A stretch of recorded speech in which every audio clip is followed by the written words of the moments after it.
Hoje estamos, queridos, concluindo, pela graça de Deus, a exposição da carta que Paulo escreveu a Filemon. Estamos, portanto, na nossa 15ª mensagem dessa série, e fizemos a exposição de toda a carta.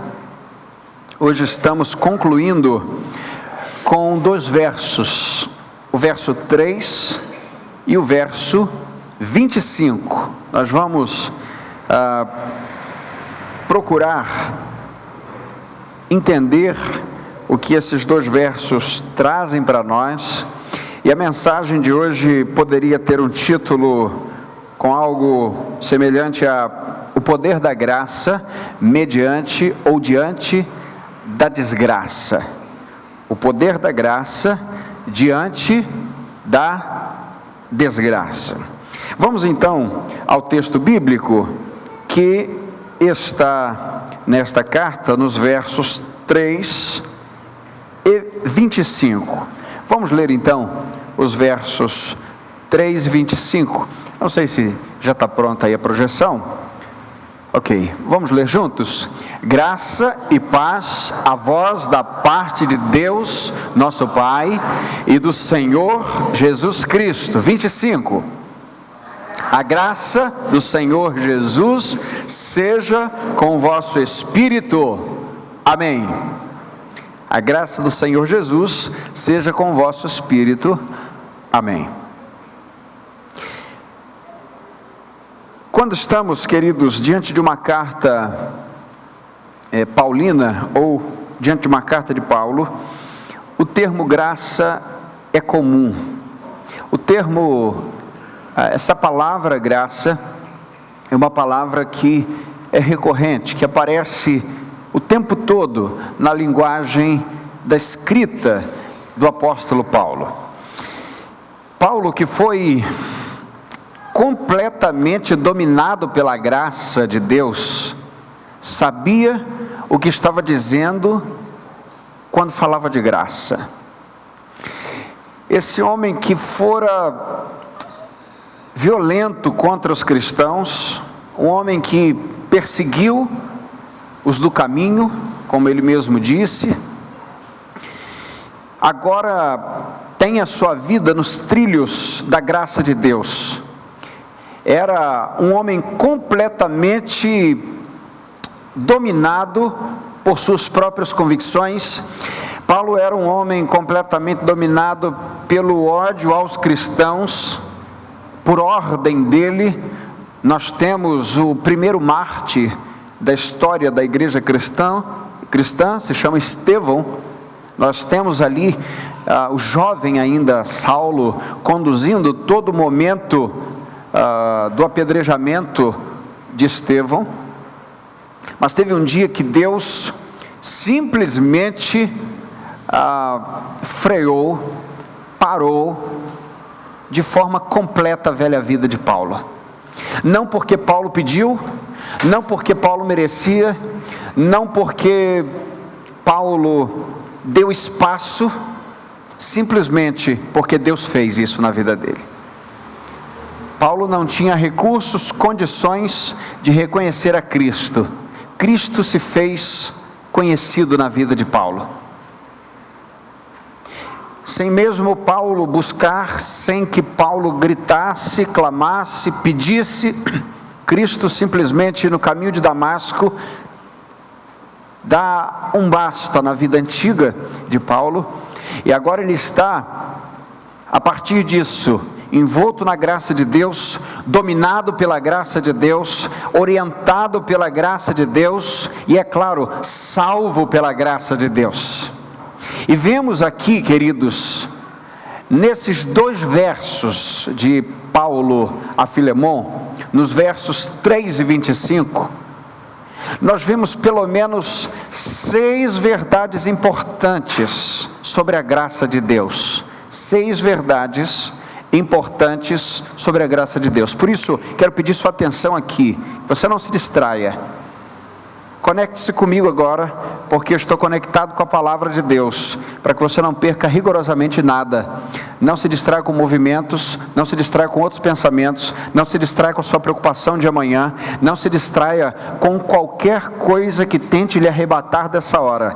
Concentre-se na palavra de Deus, porque é ela que você vai precisar levar para casa hoje. Amém, querido? Fique comigo. Primeira percepção que temos é a palavra graça no texto. E conforme cantamos aqui, a palavra graça pode ter tanto uma conotação de agradecimento, quanto a conotação da própria graça salvadora de Jesus. Cantamos, por exemplo, uma música que começa falando da graça salvadora, a graça que me alcançou, a graça que me libertou, e no coro nós cantamos, graças a ti, graças eu darei. Então, num determinado momento, de um certo ponto de vista, nós temos a graça salvadora, e num outro momento nós damos graças pela graça que nos alcançou.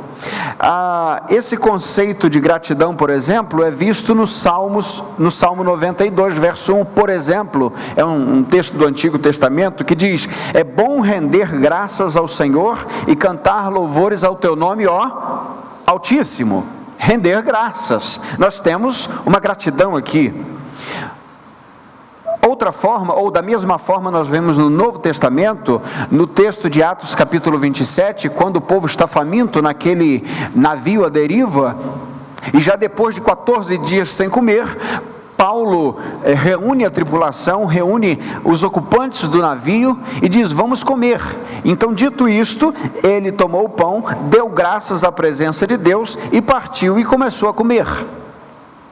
Dentro da própria carta de Filemão, nós temos o outro conceito de graça, que está no verso 4, que é o conceito de agradecimento. Leia comigo. Sempre que me lembro de ti em minhas orações, dou graças ao meu Deus. Bom, esse termo graça aí é o termo no grego eucaristeo ou eucaristeo, que tem a ver com gratidão, com dar graças.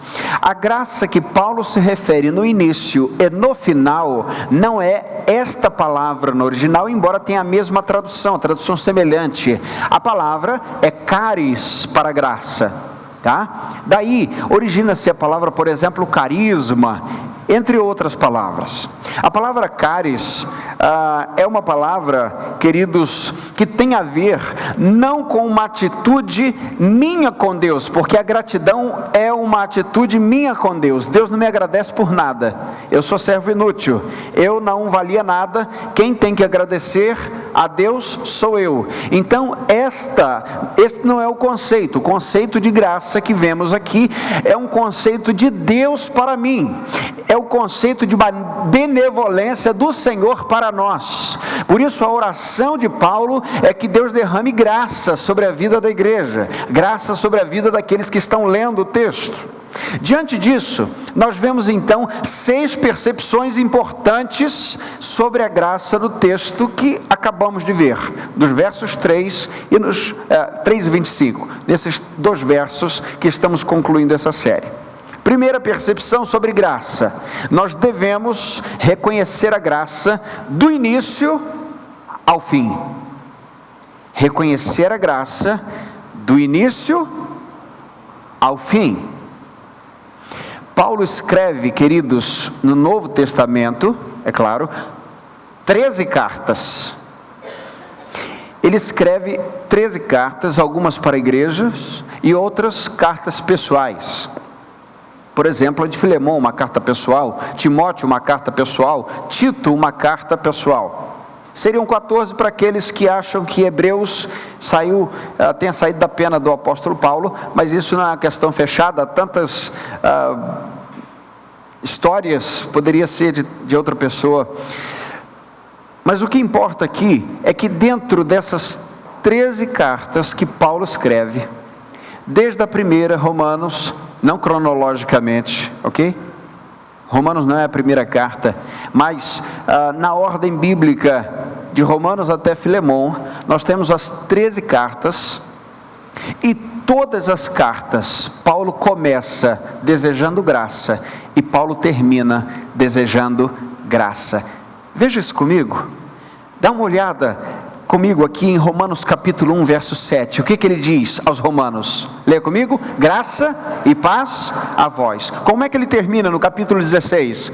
A graça de nosso Senhor Jesus Cristo seja com todos vós. Próxima carta, na ordem bíblica aqui, 1 Coríntios, no capítulo 1, no verso 3, o que ele diz? Graça e paz sejam convosco. E como é que ele termina a carta no capítulo 16, verso 23? A graça do Senhor Jesus seja convosco. A segunda carta de Coríntios, capítulo 1, verso 2, graça e paz sejam convosco. Como ele termina, capítulo 13, verso 13, é uma bênção que nós mencionamos sempre. A graça do Senhor Jesus Cristo, o amor de Deus e a comunhão do Espírito sejam com todos vós. Próxima carta, Gálatas, no capítulo 1, no verso 3, ele cumprimenta os Gálatas. Graças a vós e paz. No capítulo 6 ele termina a carta dizendo: a graça de nosso Senhor Jesus Cristo esteja com o vosso espírito. E em Efésios, capítulo 1, verso 2, lê comigo: graça a vós e paz. Capítulo 6, verso 24, a graça esteja com todos os que amam nosso Senhor Jesus Cristo com amor que não se abala. O mesmo padrão acontece na carta aos Filipenses. Ele começa e termina com graça. Graça a vós e paz da parte de Deus nosso Pai e do Senhor Jesus Cristo. Filipenses capítulo 1, verso 2. E no capítulo 4, verso 23, a graça do Senhor Jesus Cristo esteja com o vosso espírito. Escrevendo aos Colossenses, ele inicia: graça a vós e paz da parte de Deus nosso Pai. Ele termina dizendo, 4:18, a graça esteja convosco.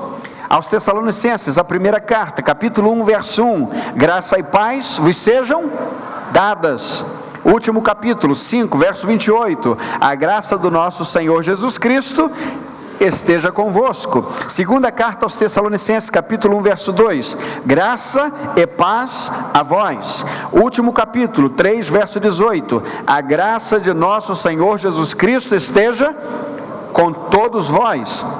Escrevendo a segunda carta, ou a primeira carta a Timóteo, graça e misericórdia e paz. Final da primeira carta a Timóteo, a graça seja convosco. Segunda carta a Timóteo, que não é aqui na ordem a última carta, mas cronologicamente é a última carta que ele escreveu. Ele inicia dizendo graça, misericórdia e paz, e termina dizendo a graça seja convosco. Tito, ele começa dizendo graça e paz, e termina dizendo a graça seja com todos vós. Filemon, ele começa dizendo graça e paz a vós da parte de Deus nosso Pai, do Senhor Jesus Cristo, e ele termina dizendo a graça do Senhor Jesus Cristo seja com o vosso espírito. Todas as cartas de Paulo começam com a graça e terminam com a graça. O que Paulo mais uma vez está nos ensinando, queridos, na menor carta, talvez a mais pessoal de todas, a graça começa e termina todos os processos da nossa vida. A graça deve ser o início e o fim, a gente deve reconhecer isso. Quer ver uma coisa? Quando é que começou o dia de hoje? Depois da meia-noite, já virou o calendário. Depois das 6 da manhã, já começou a ser um dia, vamos dizer, depois das 6, um dia aí de trabalho, um dia comum, como o dia dos judeus. A primeira hora é às 6 da manhã. Desde a primeira hora de trabalho, ou da primeira hora deste dia, até a última hora, só estamos aqui, ou só estaremos aqui, por causa da graça. Você acordou hoje pela graça, você termina esse dia pela graça. Ontem, a mesma coisa. A graça, queridos, revelada na misericórdia do Senhor, essa que se renova a cada manhã, que Jeremias fala lá no livro das Lamentações, é essa graça que nos acompanha, e Paulo está nos mostrando todas as cartas que a graça deve começar e deve terminar. Todo o processo que a gente vive, a gente deve levar em conta que a gente só começa pela graça. Paulo não conseguia escrever nada sem começar orando que a graça de Deus fosse com a vida dos irmãos. Irmãos queridos, nós estamos num mundo cheio de desgraça, e como é bom saber que somos ensinados a sempre começar pelo caminho da graça e concluir pelo caminho da graça. Estevão terminou seu ministério no meio de uma tragédia, no meio de uma desgraça, mas olhamos para ele e vemos a graça triunfando sobre a desgraça. Nós vemos na própria vida e ministério de Jesus que ele passou por lugares completamente desgraçados pelo pecado, pela miséria, pela enfermidade, mas em todos os lugares que ele passava, ele mostrava o que Paulo já haveria de dizer mais à frente: onde abundou o pecado, superabundou a graça de Deus. O que Paulo nos mostra, meus irmãos, é que Deus, Ele é o autor e Ele é o consumador. Ele começa e Ele termina. E nós vemos na estrutura de escrita de Paulo, que por vezes ele vai variar numa questão mais pessoal, ele vai variar numa outra carta, numa questão mais doutrinária. Por exemplo, a carta de Romanos é talvez seja o maior compêndio teológico de toda a escritura. Filemão, a carta mais pessoal. As cartas a Corinto, aos crentes de Corinto, da cidade de Corinto, talvez sejam ali cartas com maior teor eclesiológico, ou seja, o modo de operação da igreja, no dia a dia da igreja. Fala sobre disciplina, sobre pecado, sobre ceia, sobre várias coisas. Ou seja, os assuntos de Paulo são diversos, mas ele nunca deixou de começar pela graça e nunca deixou de terminar pela graça. Aliás, Paulo começou o seu ministério somente pela graça e terminou pela graça. A primeira coisa que percebemos então, queridos, na estrutura do texto de Filemão, nesses 2 versos, é que nós não podemos nos esquecer, ignorar que tudo deve começar e terminar pela graça. Devemos reconhecer isso. A segunda verdade sobre a graça que vemos, queridos, é que a graça está inseparável da paz. E o nome disso é reconciliação. A graça de Deus é inseparável da paz. O texto diz: graça e paz a vós. Todas as vezes que você vê Paulo iniciando com graça, ele diz graça e paz. Você deve saber, isso talvez faça sentido para você, o termo graça na época de Paulo era um termo comum de cumprimento entre os gregos. Não tinha a mesma conotação da graça de Deus, mas era um cumprimento comum, onde 2 pessoas se encontravam e falavam graça, mas não sabiam, e não, é claro, remetiam esse conceito à graça de Deus. Era um cumprimento comum. E de forma muito interessante, paz era um cumprimento comum aos judeus. A palavra shalom. Então os judeus passavam perto do outro e diziam shalom. E vemos aqui, queridos, algo interessante, porque os 2 cumprimentos, tanto dos judeus quanto dos gentios, vamos dizer assim, eles serviam para se cumprimentar um ao outro, para se comunicarem uns aos outros. E não à toa percebemos que o termo graça, ele é inseparável do termo paz, e podemos usar isso apontando como que uma parábola, talvez, mostrando que a nossa comunicação com o Senhor o jeito que falamos com Deus, a paz que temos com Deus. Antes nós não falávamos com Deus, éramos inimigos de Deus, não estávamos reconciliados com Deus. Agora pela graça fomos reconciliados e falamos com Ele. Temos essa paz com Deus. É isso que diz Romanos capítulo 5, nos versos 1 e 11, e aí basicamente esses dois versos fecham um pensamento sobre isso. O texto diz: portanto, justificados pela fé. Vamos repetir isso? Justificados pela fé. Eu botei entre parênteses aí, isso é graça. Não justificado pelo meu mérito, não justificado por aquilo que eu digo, por aquilo que eu faço, por aquilo que eu surpreendo a Deus. Uma vez eu ouvi alguém dizer que estava indo surpreender Deus em alguma coisa. É uma teologia um tanto rala, porque Deus não fica surpreso com nada. Deus se alegra conosco, é diferente. Justificados pela fé, isso é graça, temos paz com Deus. Então você tem um conceito de graça, que é justificado, e você tem o conceito de paz com Deus, por meio de nosso Senhor Jesus Cristo. Agora leia o 11 comigo. E não somente isso, mas também nos gloriamos em Deus, por meio de nosso Senhor Jesus Cristo, pelo qual recebemos agora a reconciliação. Ou seja, inimigos agora estão reconciliados. Queridos, graça então significa estar reconciliado com Deus e divorciado do mundo. Porque não dá para estar reconciliado com Deus com aliança com o mundo.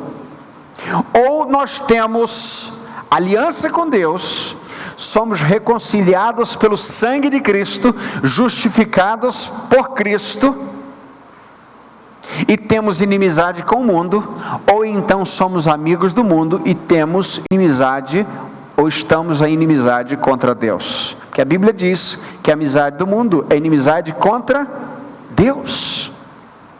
E aqui, queridos, percebemos esse conceito de que a graça e a paz andam juntas.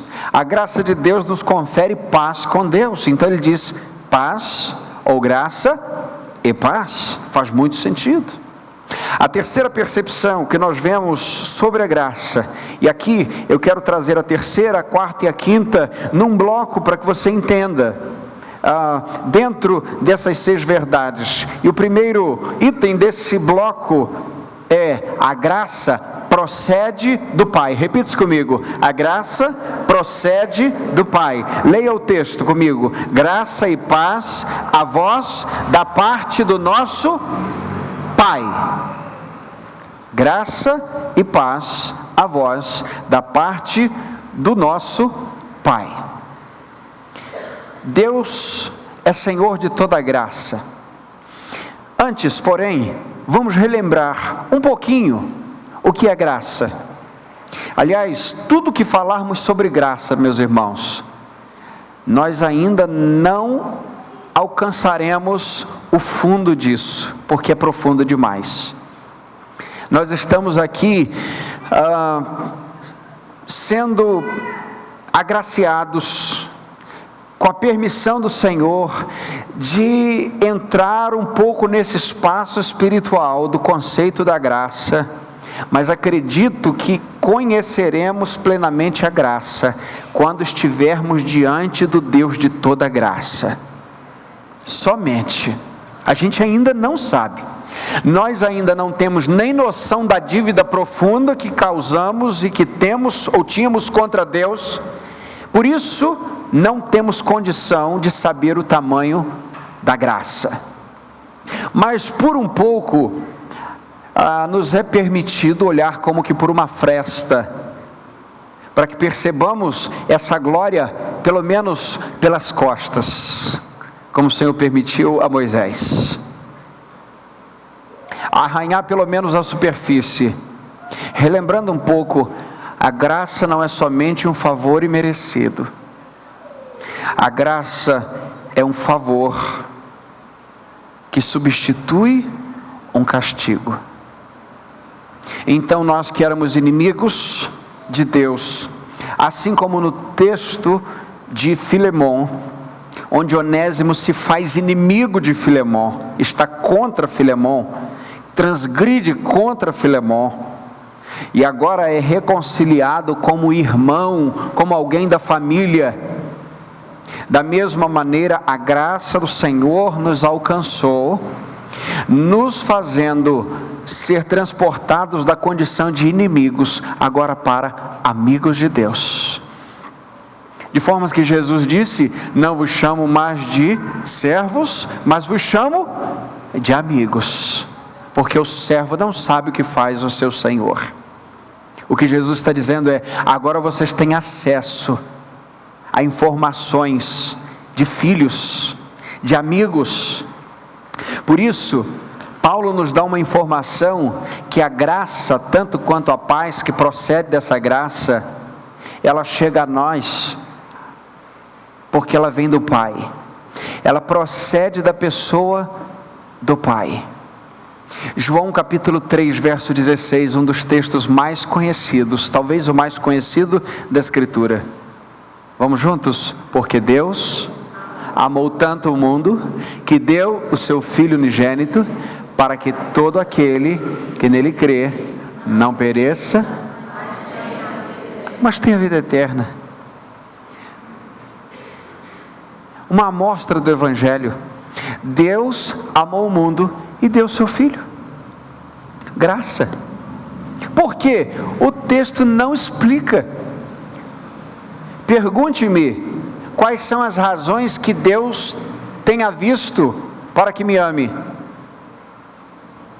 Pergunte a si mesmo, olhe no espelho, puxe sua ficha, se é que podes, e pergunte quais são os quesitos que atraíram ao Senhor para me amar.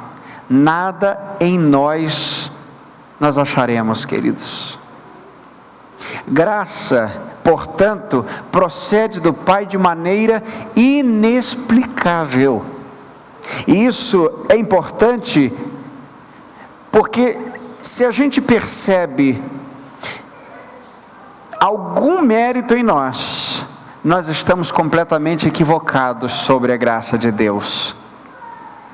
Dia desses, eu estava conversando com uma pessoa, e ele está acompanhando o trabalho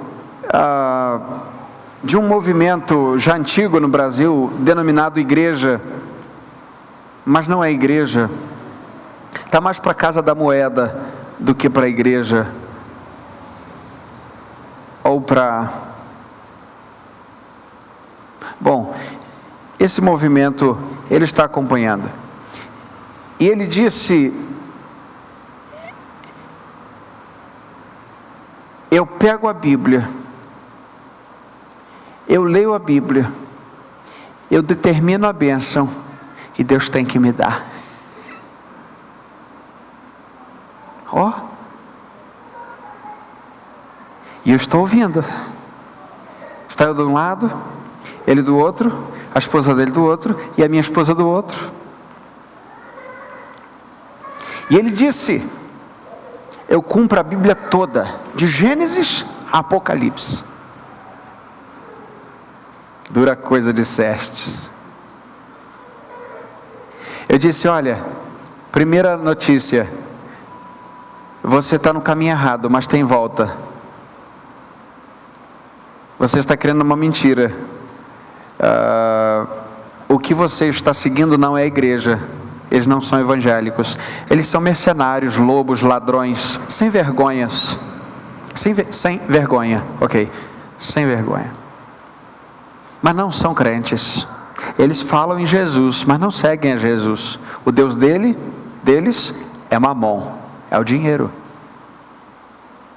Portanto, você está no caminho errado, mas eu quero te dizer que pode ter volta. Eu estou lhe dizendo, a partir de agora, que no Evangelho, ninguém merece rigorosamente nada da parte de Deus. Graça é algo que a gente não merece. Procede do Pai. Efésios capítulo 1, verso 4 e verso 5, diz assim, você pode ler comigo: mas Deus, que é rico em misericórdia, pelo imenso amor com que nos amou, estando nós ainda mortos em nossos pecados, deu-nos vida juntamente com Cristo. Pela graça sois salvos. Gente, isso é uma notícia que eu leio todo dia, e eu não vejo que é uma notícia que perde o valor, nem a graça e nem a novidade.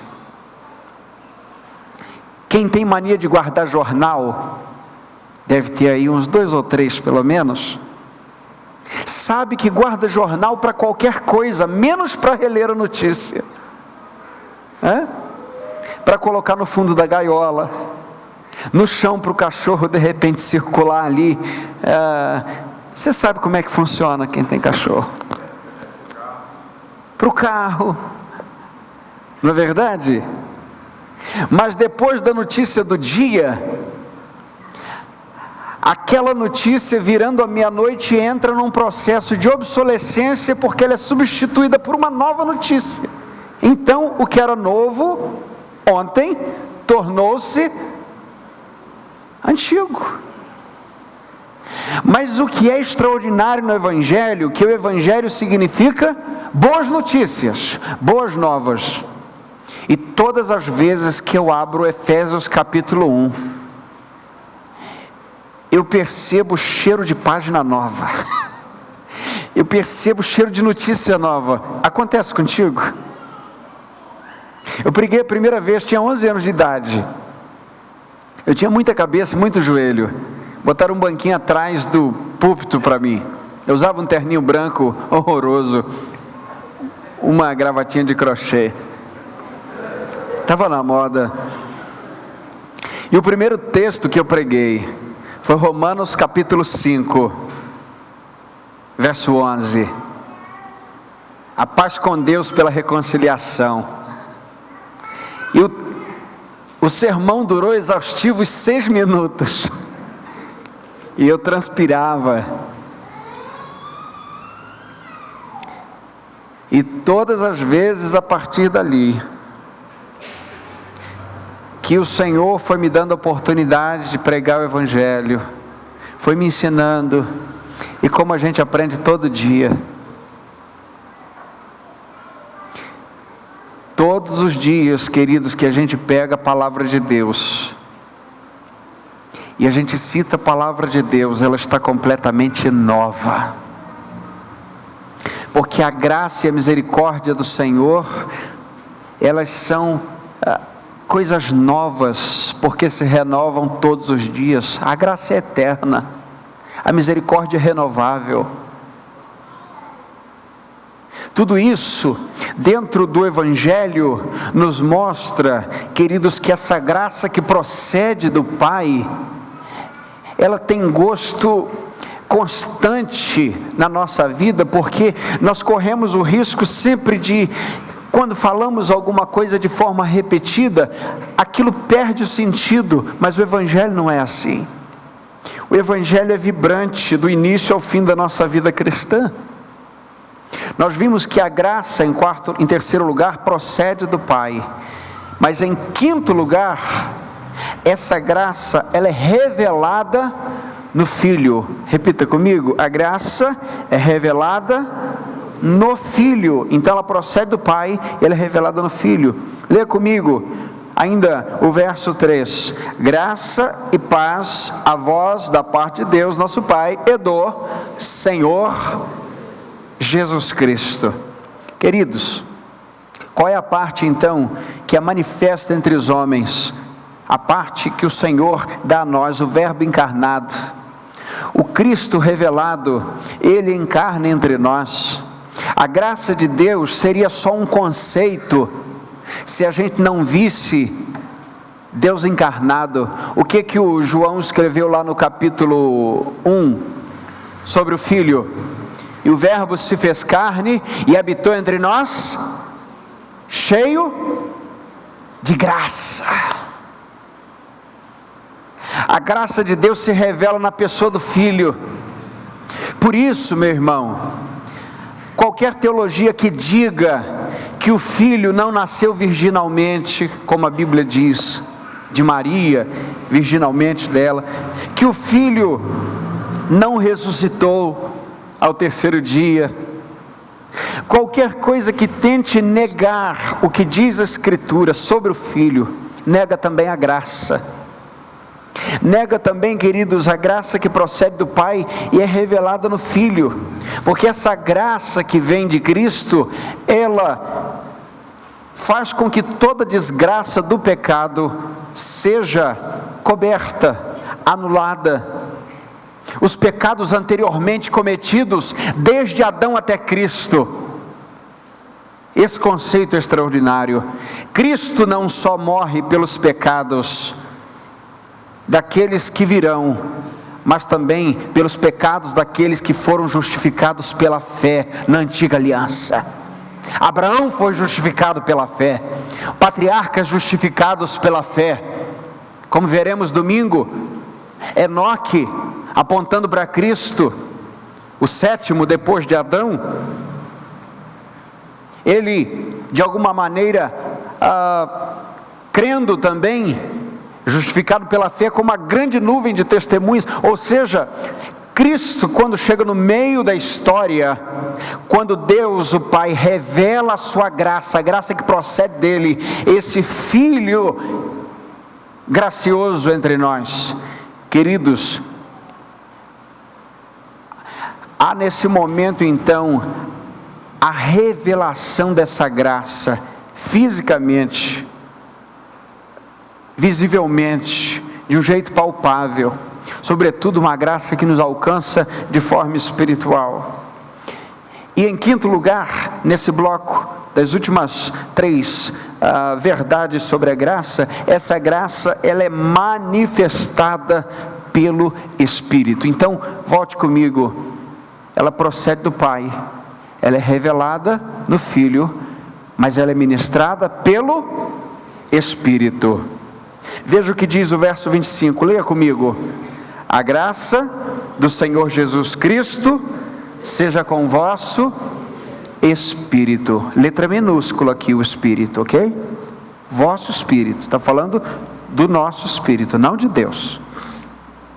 Mas como é que a gente sabe, queridos, que a graça, ela é ministrada pelo Espírito Santo? Como é que mesmo sem que haja a palavra Espírito Santo aqui na saudação que fala sobre graça, embora fala sobre o Filho e fala também sobre o Pai, como é que percebemos que é o Espírito que ministra essa graça? Porque ele diz que a graça precisa ser com o nosso espírito. A palavra de Deus diz, queridos, que as coisas que são do Espírito, elas só podem ser entendidas, discernidas e acolhidas espiritualmente. E quem é que ministra com o nosso espírito? O Espírito Santo de Deus.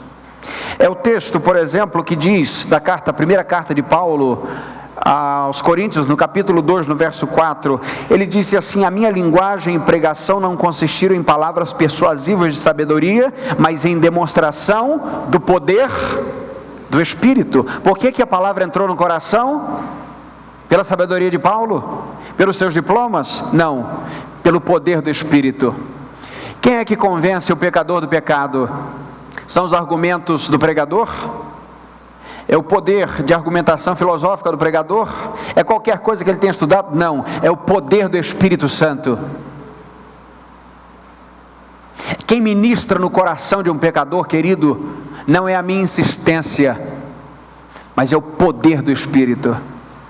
Porque um argumento pode ter força de persuasão humana, mas o Espírito Santo é o poder de Deus no coração do pecador. É o poder de Deus que ministra no coração do pecador. E se o pregador, Se o mensageiro, seja ele num púlpito, seja ele na beira de uma rua, não estiver dominado pelo Espírito de Deus, não haverá conversão. A falta de conversões no mundo não é por falta do poder do Espírito, mas pela falta de pessoas que andem pelo poder do Espírito. Porque Cristo é poderoso para salvar, o Espírito é poderoso para salvar, e é claro que Deus salva quem quer, quando quer, como quer, é óbvio, mas Deus também requer mensageiros fiéis, cheios do Espírito, cheios de poder, cheios do Evangelho. Por isso, meus irmãos, só é possível pregar uma vida toda a mesma mensagem, porque essa mensagem não é humana, essa mensagem é divina, essa mensagem é ministrada pelo Espírito, pelo poder do Espírito na igreja, na vida das pessoas, na vida do pecador, na vida do traficante, mas na vida também do bom moço, de banho tomado, mas que está tão morto quanto o traficante diante de Deus. Todos pecaram, e essa graça é ministrada pelo Espírito, e se não houver ministração do Espírito, é balela. Por isso, não tente convencer seus parentes, não tente convencer seus amigos, seus vizinhos, somente pela sua fala, pela insistência, ou porque você tem peninha que eles vão para o inferno.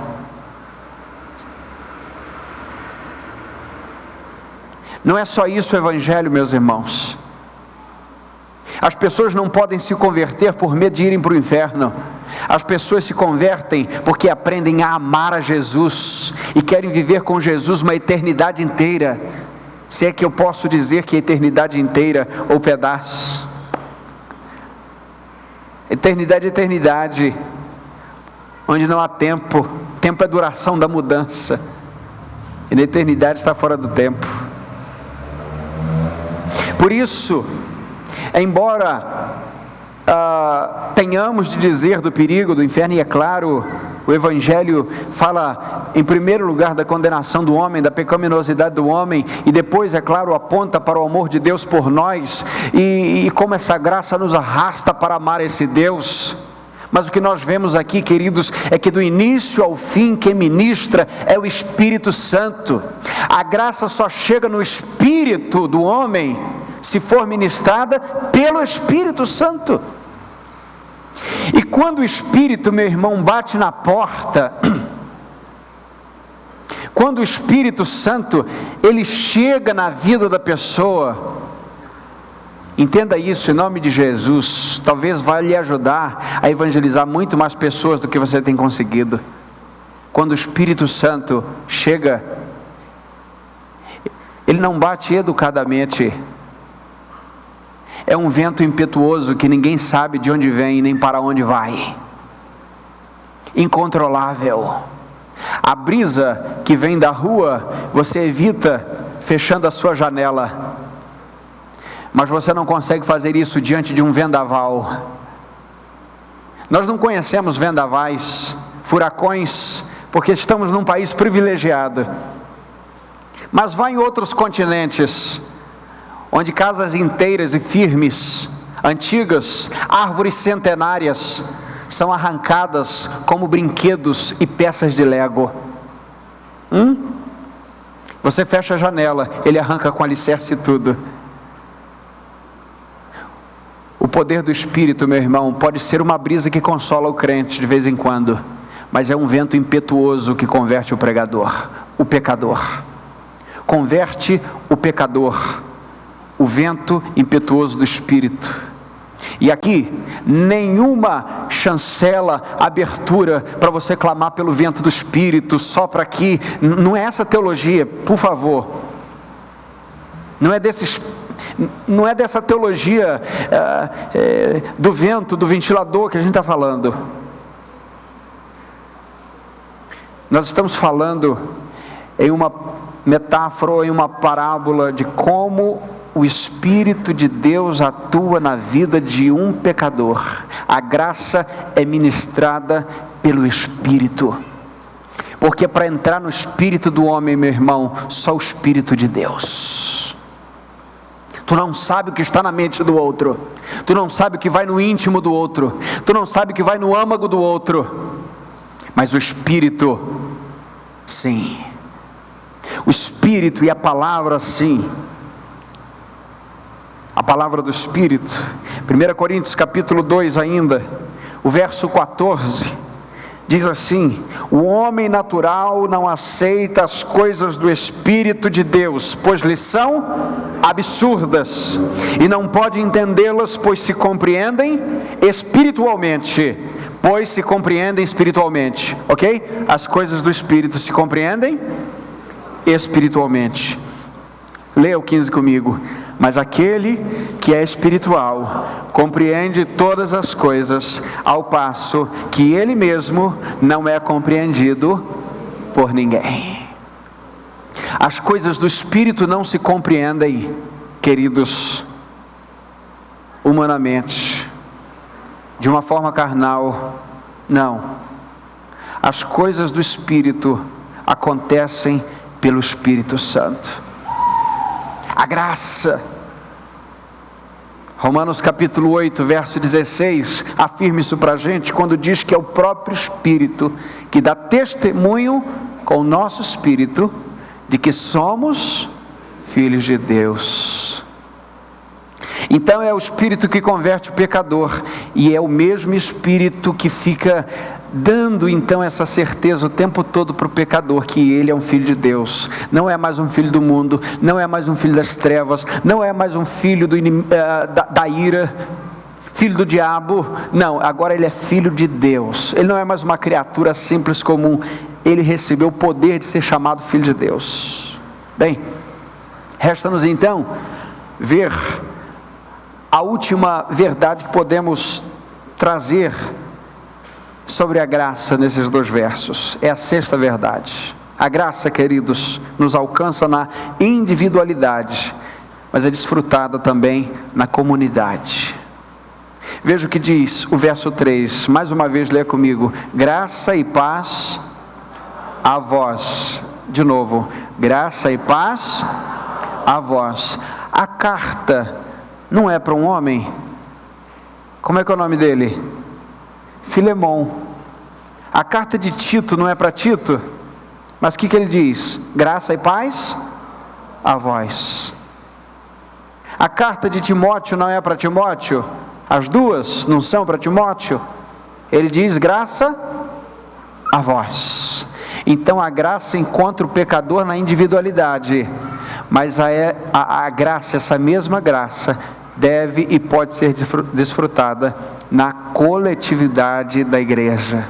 Veja o que diz o verso 25, vamos ler juntos: a graça do Senhor Jesus seja com o vosso espírito. Vosso, coletividade. Vemos aqui, queridos, que faz sentido que o espírito de comunhão seja derramado sobre nós, porque não há comunhão sozinho. Eu não posso ter comunhão comigo mesmo, eu preciso de alguém para ter comunhão. Apenas Deus tem comunhão consigo mesmo, porque Ele é Pai, Filho e Espírito Santo ao mesmo tempo, mistério da Trindade. Mas eu não me basto, eu sozinho não sou igreja. A igreja não sou eu, a igreja somos nós. Compreenda isso. Ok, eu sou uma representação da igreja por onde estiver, por onde passar, onde eu estiver, eu estou representando a igreja. Mas, queridos, há 3 palavras pelo menos que definem a igreja no Novo Testamento. E a primeira palavra que nós podemos ver no Novo Testamento é a palavra povo.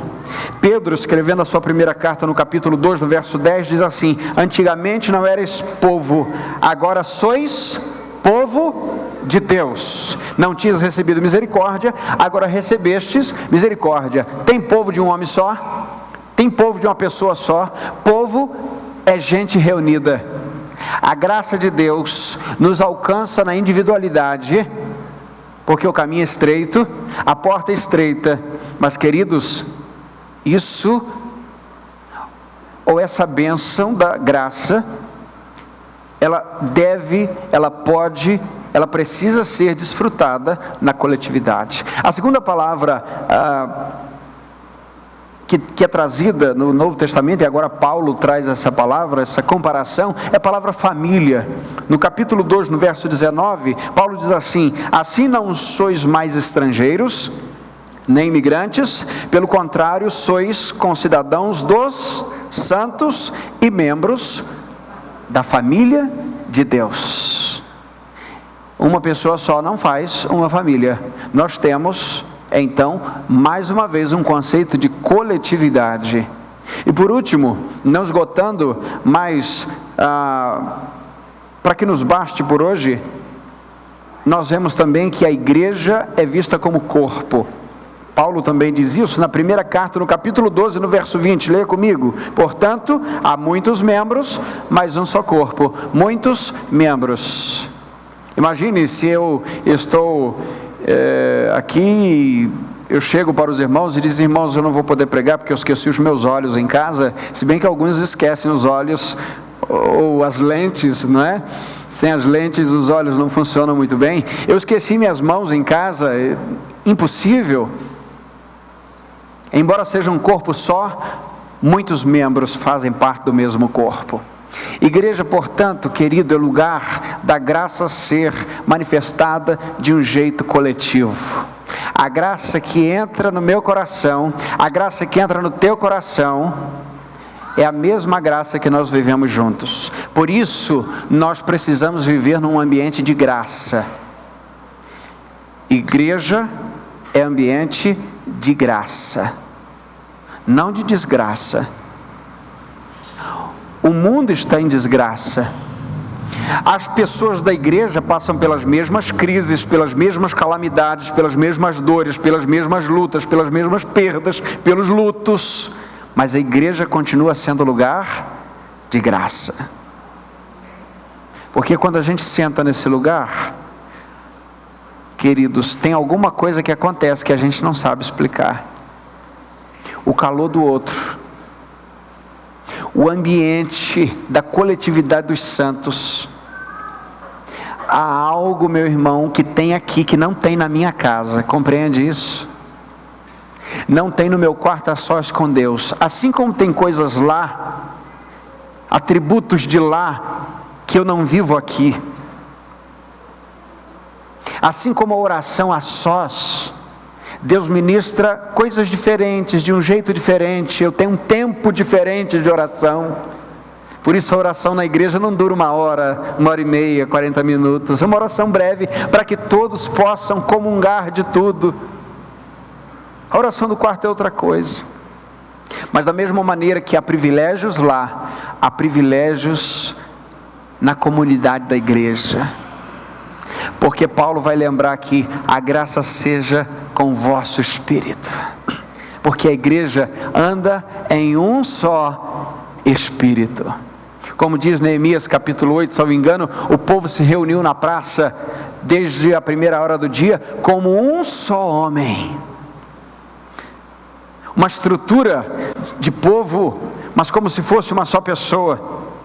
Por isso, queridos, quando olhamos para essa carta, nós vemos riquezas, belezas, maravilhas da parte de Deus. Quando olhamos para Filemon, vemos o retrato de cada um de nós, o retrato de alguém que estava longe de Deus, o retrato de alguém que estava longe da graça do Senhor, que estava devendo a Deus, que estava preso nas algemas do pecado, que estava vivendo uma vida completamente dissoluta à margem da vontade de Deus, ou fora da vontade de Deus, melhor dizendo, mas que pela obra da cruz do Calvário, de Jesus na cruz do Calvário, e pela ministração do Espírito Santo, que trouxe para nós dessa graça, nós fomos reconciliados com o Pai. E hoje, queridos, inimigos que éramos, agora podemos chamar Deus de Pai. Paulo, escrevendo aos Romanos, vai nos lembrar que nós não recebemos um espírito de covardia, mas recebemos um espírito de ousadia, que nos instrui, que nos autoriza a orar como Abba, Pai, Paizinho. Então todo mundo aqui, todo salvo, todo cristão, foi aquele que estava fora da graça, que estava fora da glória, destituído dessa glória, e agora foi admitido, trazido de volta. E quando nós estamos aqui, a gente compreende que ninguém aqui aceitou Jesus. A gente acaba compreendendo que foi Jesus que aceitou a gente, que esse conceito de aceitar Jesus é relativo, e é até uma ingenuidade de quem entra. Aceitei Jesus. E quando você está nos braços da graça, você olha em volta e diz: foi Deus que me aceitou, senão não teria entrado, eu não teria sido salvo, eu estaria ainda nos meus delitos e pecados, eu ainda estaria vivendo no tempo que a minha carne tremia de prazer no pecado.